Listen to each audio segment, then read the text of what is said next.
बिस्मिल्लाहिर्रहमानिर्रहीम। Chapter number 13 biochemistry में आज का जो हमारा टॉपिक है वो है फैट सोल्युबल विटामिन्स। विटामिन्स को हमने डिटेल के साथ डिस्कस किया हुआ था कि विटामिन्स हमारे पास क्या चीज़ होता है, किसने डिस्कवर किया था और इसको विटामिन्स का नाम क्यों दिया गया। तो आज हम डिस्कस करेंगे टाइप्स ऑफ विटामिन के बारे में कि विटामिन्स के हमारे पास कितने टाइप्स है और उसमें भी हम सिर्फ फैट सोल्युबल विटामिन्स को आज डिस्कस करेंगे। तो विटामिन्स के बेसिकली हमारे पास टू टाइप्स होते हैं। एक को हम नाम देते हैं फैट सोल्युबल विटामिन्स का और दूसरे को हम नाम देते हैं वाटर सोल्युबल विटामिन्स का। तो आज हम डिस्कस करेंगे फैट सोल्युबल विटामिन्स को कि फैट सोल्युबल विटामिन्स हमारे पास क्या होते हैं और कौन कौन से विटामिन्स हमारे पास फैट सोल्युबल विटामिन्स में आते हैं। तो हम स्टार्ट करते हैं फैट सोल्युबल विटामिन्स को, जैसे कि नेम से भी इंडिकेट करता है फैट सोल्युबल विटामिन्स।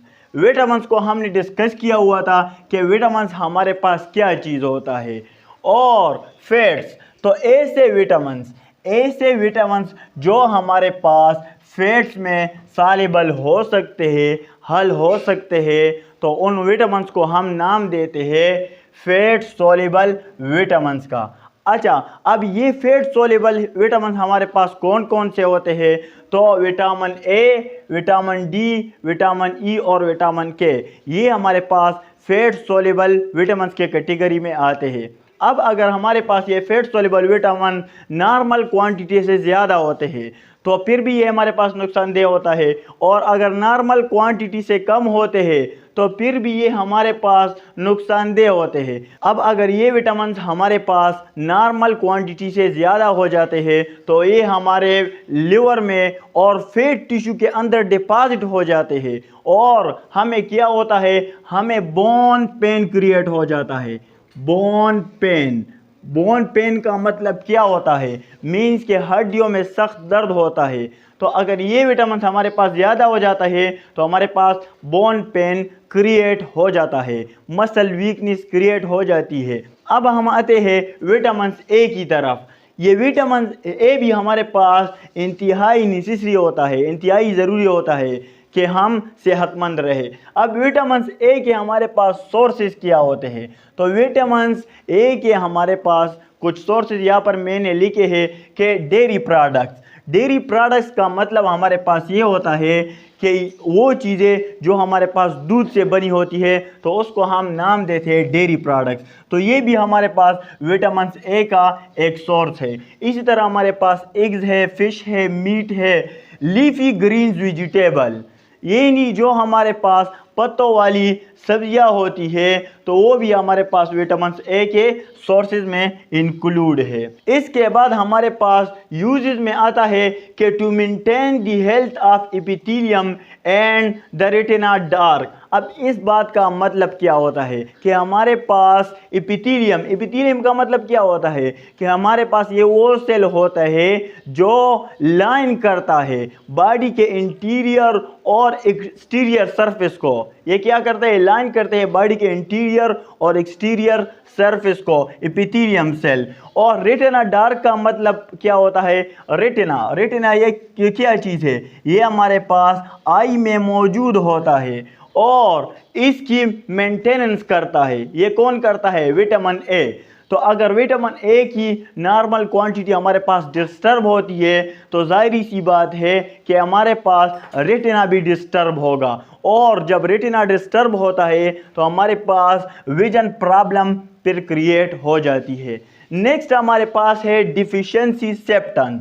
अब अगर ये हमारे पास कम हो जाता है, विटामिन ए फॉर एग्जांपल हमारे पास नॉर्मल क्वांटिटी से कम हो जाता है तो कौन सी डिजीज़ हमें काज होगी? तो डिफिशियंसी सेप्टम में हमारे पास है नाइट ब्लाइंडनेस, ये हमारे पास एक डिजीज़ है, और आई इन्फ्लेमेशन, यानी कि आंखों में हमारे पास सूजन पर होगी अगर विटामिन ए की नॉर्मल क्वांटिटी हमारे पास डिस्टर्ब हो जाती है। तो ये तो विटामिन ए के बारे में कुछ डिस्कशन है कि विटामिन ए हमारे पास क्या होता है, इसके सोर्सेज क्या है और इसके यूजेस क्या है, और इसके साथ साथ डिफिशियंसी सिस्टम क्या है हमारे पास। नेक्स्ट हमारे पास है विटामिन डी। जो कि हमारे पास इम्पॉर्टेंस विटामिन है ऑल विटामिन्स में। अब अगर विटामिन डी की हम बात करते हैं, सबसे पहले हम सोर्सेज की बात करेंगे, फिर हम यूजेस की बात करेंगे, इसके बाद हम डिफिशिएंसी सिम्टम्स के बारे में बात करेंगे। अगर सोर्सेज की बात की जाए तो विटामिन डी की जो हमारे पास इम्पॉर्टेंट सोर्सेज है वो हमारे पास है फिश है, ऑयल है, फैट्स है। विटामिन डी हमारे पास बनता है, vitamin D is form in the skin when expose in sunlight. Vitamin D जो हमारे पास है ये हमारे स्किन में भी बनता है। जब हम धूप में बैठते हैं, जब हम रोशनी में बैठते हैं तो ये विटामिन डी हमारे पास बनता है, धूप में भी बनता है, रोशनी में भी बनता है। अब विटामिन डी का हमारे पास रोल क्या है, इसका यूज़ क्या है? तो विटामिन डी का जो हमारे पास सबसे ज़रूरी रोल है वो है role in the absorption of calcium, कि ये कैल्शियम को एब्जॉर्ब करता है। और कैल्शियम जो है ये हमारे बॉडी के लिए इंतहाई ज़रूरी कंपोनेंट होता है। ये क्या काम करता है? ये बोन को स्ट्रेंथ प्रोवाइड करता है, यानी कि हमारे जो बोन है, हमारे जो मसल है वो क्या हो जाते हैं, वो स्ट्रांग हो जाता है। अब हम बात करते हैं अगर विटामिन डी की जो नॉर्मल क्वांटिटी है वो डिस्टर्ब हो जाती है, वो विटामिन डी हमारे पास कम हो जाता है, तो कौन सी डिजीज़ हमें काज होगी? सबसे पहले हमारे पास है डिफिशिएंसी सिम्टम्स में कि मसल वीकनेस, हमारे जो मसल है वो कमज़ोर हो जाते हैं, वो वीक हो जाते हैं। मसल वीकनेस ये हमारे पास पहली डिजीज़ है। इसके बाद है बोन पेन। बोन पेन का मतलब क्या होता है कि हमारी जो हड्डियाँ होती है उसमें दर्द होता है पैर। इसके बाद है हाइपोकैल्सीमिया, जैसे कि नेम से भी इंडिकेट करता है कि हमारे पास ये वो बीमारी है जिसमें कैल्शियम की कमी हमें हो जाती है, तो उसको हम नाम देते हैं हाइपोकैल्सीमिया। तो ये भी इसका एक सिम्टम्स है। हमारे पास है बोन फ्रैक्चर, कि जिस बंदे में विटामिन डी कम हो जाता है नॉर्मल क्वांटिटी से, तो इसके जो बोन्स है, इसके जो बोन्स है हमारे पास वो जल्दी फ्रैक्चर हो जाते हैं। अब हम आते हैं विटामिन ई की तरफ। ये भी हमारे पास फैट सोल्यूबल विटामिन है। ये कौन सा विटामिन है? Fat soluble. विटामिन डी भी हमारे पास फैट सोल्यूबल विटामिन था, ये भी हमारे पास फैट सोल्यूबल विटामिन है।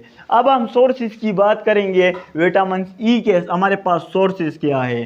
तो ज़ाहिरी सी बात है इसके भी सोर्सेज हमारे पास है vegetable oil, soybean oil, nuts oil, broccoli. ये हमारे पास सारे के सारे सोर्सेज ऑफ विटामिन ई है कि हमें विटामिन ई यहाँ से ऑब्टेन होता है, यहाँ से हासिल होते हैं। अब ये जो सारे विटामिन है ये हमें डाइट में लेने पड़ते हैं। ये हमें किस चीज़ में लेने पड़ते हैं? डाइट में लेने पड़ते हैं। और विटामिन डी हमारे पास हमारे स्किन में भी बनता है। अब इसके यूजेस क्या है विटामिन ई के? तो विटामिन ई के जो सबसे इम्पॉर्टेंट यूज़ है वो है यूज़ एज एंटीऑक्सीडेंट। यहाँ पर एक पॉइंट है एंटीऑक्सीडेंट। अब एंटीऑक्सीडेंट का मतलब क्या होता है? एंटीऑक्सीडेंट हमारे पास एक ऐसी प्रॉपर्टी होती है जो कि ऑक्सीडेशन को प्रिवेंट करता है। एंटीऑक्सीडेंट का मतलब क्या होता है? ऐसी प्रॉपर्टी जो कि ऑक्सीडेशन को प्रिवेंट करता है। अब एंटीऑक्सीडेंट हमारे पास विटामिन ई की एक प्रॉपर्टी है, तो ये क्या करता है? ये हमारे पास हार्ट डिजीज़ को, कैंसर को, इन सब को ये प्रिवेंट करता है, इसको इनहिबिट करता है। तो ये विटामिन ई की सबसे इम्पॉर्टेंट प्रॉपर्टी है। अब हम डिफिशिएंसी सिम्टम्स की तरफ आते हैं कि विटामिन ई की डिफिशिएंसी सिम्टम्स हमारे पास क्या क्या है। तो सबसे पहले है रेटिनोपैथी। रेटिनोपैथी का मतलब क्या होता है? रेटिना हमारे पास आई में मौजूद होता है। तो रेटिनोपैथी का मतलब क्या होता है? इसमें कभी कभार जब विटामिन ई की कमी वाक़या हो जाती है तो हमें कंप्लीट ब्लाइंडनेस भी काज हो जाती है। कंप्लीट ब्लाइंडनेस हमारे पास काज हो जाती है जब हमें विटामिन ई की कमी वाक़या हो जाती है। नेक्स्ट हमारे पास है विजन प्रॉब्लम। हमें विजन प्रॉब्लम भी क्रिएट हो जाती है, डिफ़िकल्टी इन वॉकिंग, चलने में भी थोड़ी सी दिक्कत होती है। और इसी तरह मसल वीकनेस, मसल भी हमारे पास कमज़ोर हो जाते हैं, वीक हो जाते हैं। यहाँ पर मैं एक और पॉइंट एक्सप्लेन कर दूँ। एक एडिशनल पॉइंट है कि हमारे पास जो विटामिन ई है इसकी रिक्वायरमेंट क्या है। तो इसकी जो रिक्वायरमेंट है 3 साल के बच्चे के लिए हमारे पास 4 मिलीग्राम से लेकर 6 मिलीग्राम तक विटामिन ई रिक्वायर्ड हो जाता है यानी रिक्वायर्ड होता है। इसी तरह 3 साल से लेकर 8 साल तक बच्चे के लिए हमारे पास 7 मिलीग्राम विटामिन ई रिक्वायर्ड होता है। इसी तरह 7 साल से लेकर 11 साल तक बच्चे के लिए हमारे पास 11 मिलीग्राम तक विटामिन ई रिक्वायर्ड होता है। इसके साथ साथ 11 साल से लेकर 14 साल तक या 14 साल से ऑनवर्ड हमारे पास जितने भी बच्चे होते हैं उनके लिए जो विटामिन ई की रिक्वायरमेंट होती है वो 15 मिलीग्राम होती है। वो हमारे पास 15 मिलीग्राम होती है। तो ये तो एक एडिशनल पॉइंट था कि इसकी रिक्वायरमेंट हमारे पास क्या होती है। तो ये एज के लिहाज से हमारे पास यहाँ पर डिफरेंस आ जाते हैं कि एज हमारे पास क्या है, इसी हिसाब से हमारे पास विटामिन ई की रिक्वायरमेंट भी होती है। तो अब हम चलते हैं नेक्स्ट विटामिन की तरफ, विटामिन के की तरफ। विटामिन या विटामिन दोनों आप लोग प्रोनाउंस कर सकते हैं, विटामिन है या विटामिन है, तो आप लोगों की मर्जी है जिस तरह प्रोनाउंस करें। तो विटामिन के ये भी हमारे पास एक फैट सोल्यूबल विटामिन है। तो इसकी हमारे पास 2 कैटेगरीज होती है। एक को हम नाम देते हैं विटामिन के1, दूसरे को हम नाम देते हैं विटामिन के2। विटामिन के1 जो है उसका नाम होता है फाइलोक्विनोन और विटामिन के2 जो होता है इसका नाम होता है मीनाक्विनोन। मीनाक्विनोन। अब जो फाइलोक्विनोन है इसकी लोकेशन हमारे पास कहाँ होती है, तो ये ग्रीन वेजिटेबल में हमारे पास मौजूद होता है।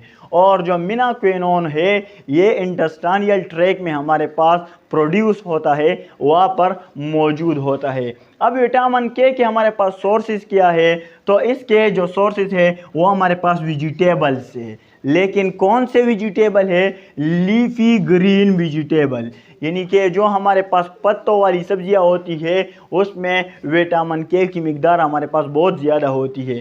इस तरह स्पिनच है, कलर्ड ग्रीन है, स्ट्रॉबेरी है, मीट है, बीन्स है, वगैरह वगैरह, ये सारे के सारे हमारे पास सोर्सेज है। किस चीज़ के? विटामिन के हमारे पास सोर्सेज है। अब इसका जो यूज़ है, विटामिन के का जो यूज़ है, ये हमारे पास इसका यूज़ क्या है? Use for blood clot. Use for blood clot यानी खून का हमारे पास क्या होना? जमना। खून का हमारे पास जमना, तो इसको हम ब्लड क्लॉट कहते हैं।